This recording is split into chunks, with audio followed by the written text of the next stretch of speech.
I have plunged into the depths of your love, Lord. I have tasted of the sweetness of your wine. I have felt your arms around me in my darkest hour, telling me that you were with me all the time. There's an interesting story in John chapter 4. And this is an account of Jesus' longest conversation with anyone during the period of his ministry here on earth.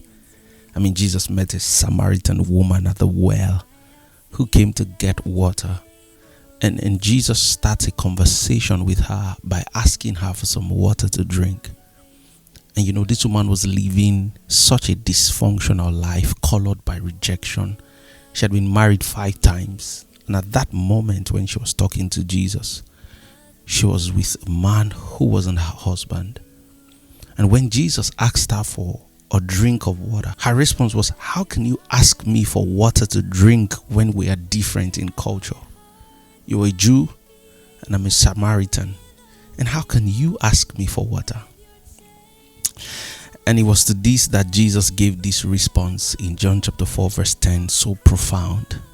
And Jesus replied, "If you only knew the gift God has for you and who you are speaking to, you would ask me and I'll give you living water." Jesus was saying, if you only knew what God has for you and if you knew who you were speaking to, you would be the one asking. Friend, I realize that it is the love of God that exposes our need for his love. We do not realize our need for God's love, and that is why God gives it to us without asking us. God doesn't need your permission to love you, but he needs your response to transform you. And the love of God exposes how unlovable we think we are. It invades our insecurity and suffocates it. And it moves us from that superficial idea of love to the supernatural experience of it. And whether you believe it or not, we all want to be loved perfectly despite our imperfections. I mean, behind all that toughness and independence, all that I can do all right by myself, and that campaign for self-love, we really just want to be loved by someone else. And like this woman, we're still thirsty, but we're looking in the wrong places for the love that only God can give. A lot of people today are running from God in search for love. They are trying to play it safe when God wants to make them whole. They're running a marathon to find affirmation, yet drinking poison to stay hydrated. Friend, you're perfectly loved by God. And God's love is relentless until you're fully transformed by it.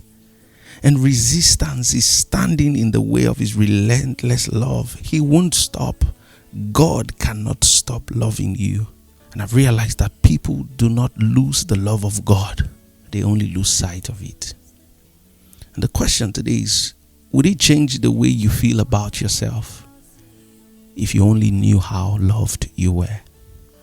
Would it change the way you pray if you only knew how loved you were?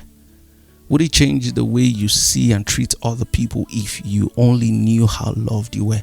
Would it change and transform every priority in your life if you only knew how loved you were? I know that we feel hindered by what we don't have, but the truth is, we're hindered by what we don't know. And that's why Paul prayed that the Ephesian church will come to know the love of God. How high, how long, how wide, and how deep.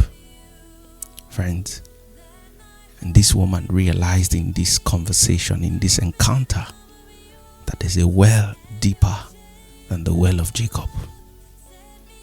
The truth is, eternity is just to discover the depths of his love. Because eternity is the only place that can house the love of God. The only place that has room enough for God's love is eternity. For the rest of our lives, we will live in the love of God. Have a blessed day, friends.